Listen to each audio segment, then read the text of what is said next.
Stay with me until the end, because today's story begins with a quiet cafe, an old woman with a mysterious smile, and a young girl who dreamed of becoming a writer. What happened between them changed both of their lives and created a book the whole world couldn't stop reading. Part 1. The Cafe of Quiet Mornings. Every morning at exactly 8:30, the little bell above the cafe door chimed softly. And every morning, the same old woman walked in, a small figure with silver hair, warm eyes, and a calm smile. Her name was Mrs. Eleanor Gray, but everyone simply called her Mrs. Gray. She always chose the same corner table next to the window where sunlight touched the wooden floor. There, she ordered a cup of chamomile tea and opened a tiny leather notebook that no one had ever seen inside. But one morning, something changed. A young girl was already sitting at the table next to hers, a girl with messy hair, large glasses, and a laptop covered in stickers that said future, author, and write your heart out. Her name was Lila. Part 2. The girl who wanted to write. Lila came to the cafe every day to write, but on most days, her screen stayed empty. She loved stories, but writing them felt like running in deep water, slow, heavy, impossible. Mrs. Gray noticed the girl struggling and smiled kindly. Writer's block? She asked gently. Lila looked up, surprised. You can tell? Oh, I've met many writers in my life. Mrs. Gray laughed softly. And I used to be one myself, in a way. In a way? Lila repeated. Mrs. Gray took a slow sip of her tea.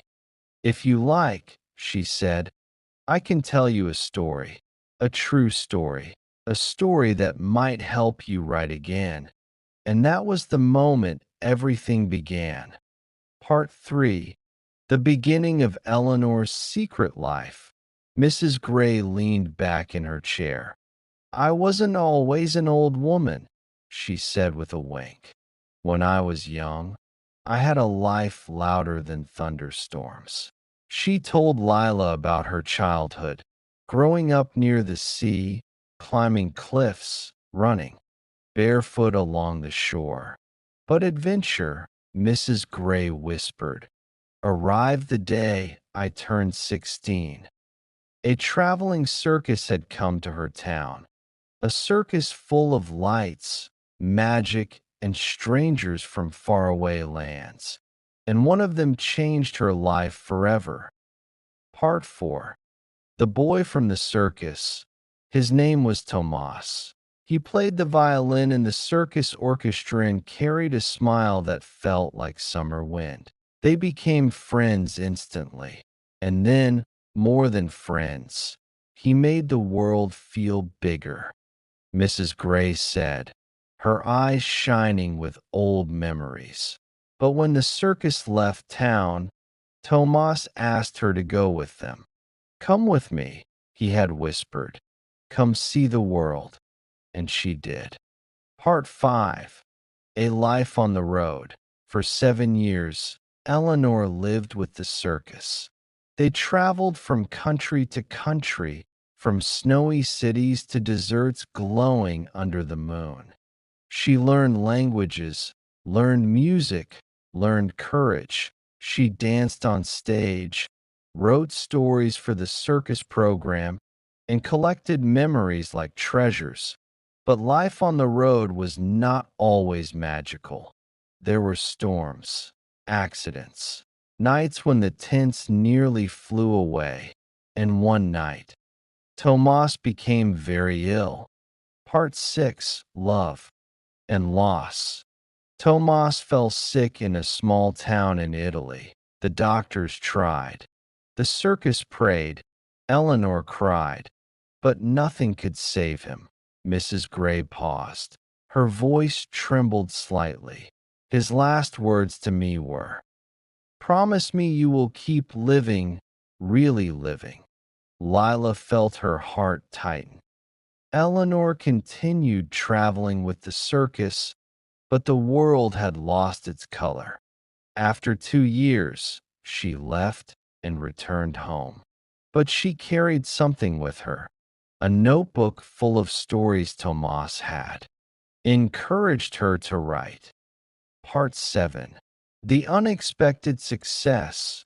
Back home, Eleanor began writing seriously. She wrote the story of her life with the circus, the joy, the danger, the love, the loss. She sent the manuscript to 5 publishers, 4 rejected her, but the 5th one said yes. Her book, The Girl Who Followed the Circus, became a national bestseller, then an international bestseller, then a classic taught in schools.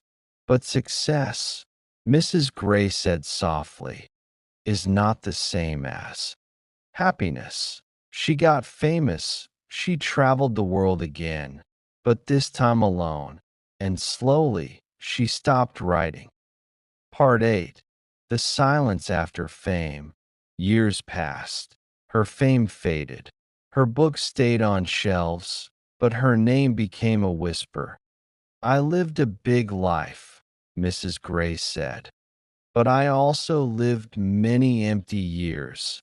She moved to a small town near the ocean again and lived quietly. People knew nothing about her past. She liked it that way, but she kept coming to this cave because it reminded her of the places where she used to write. And now, she had found someone who also dreamed of writing. Lila. Part 9. Lila's turn to write. Lila had been typing for almost an hour without noticing. Her eyes were wide, her fingers fast, her heart full. "Your story," Lila whispered. "It's beautiful and painful and alive. It's everything a writer dreams of capturing." Mrs. Gray smiled. "Then capture it. You mean write your life story?" "No," she said gently. "Write your story about my story." Lila could hardly breathe. "It will be your first book," Mrs. Gray said, "and I believe it will be a great one." Part 10. The book that changed both lives. For the next 8 months, Lila and Mrs. Gray met every morning at the same cafe. They talked, laughed, cried, remembered. Lila wrote and rewrote and wrote again. Finally, the book was finished. The Woman in the Window Seat. A publisher accepted it instantly. Within weeks, it became a bestseller. Within months, it was translated into 20 languages. Mrs. Gray saw her life reborn through Lila's words, not as a tragedy, but as an adventure that inspired millions. On the day the book reached #1, Lila rushed into the cafe crying. "We did it!" she shouted. Mrs. Gray took her hand gently. "No, my dear," she whispered. "You did it. You turned memories into magic." And from that day, the cafe was no longer just a quiet morning place. It was the birthplace of a story that would live forever. Thank you for watching and listening. For more stories, please like and subscribe and share your comments.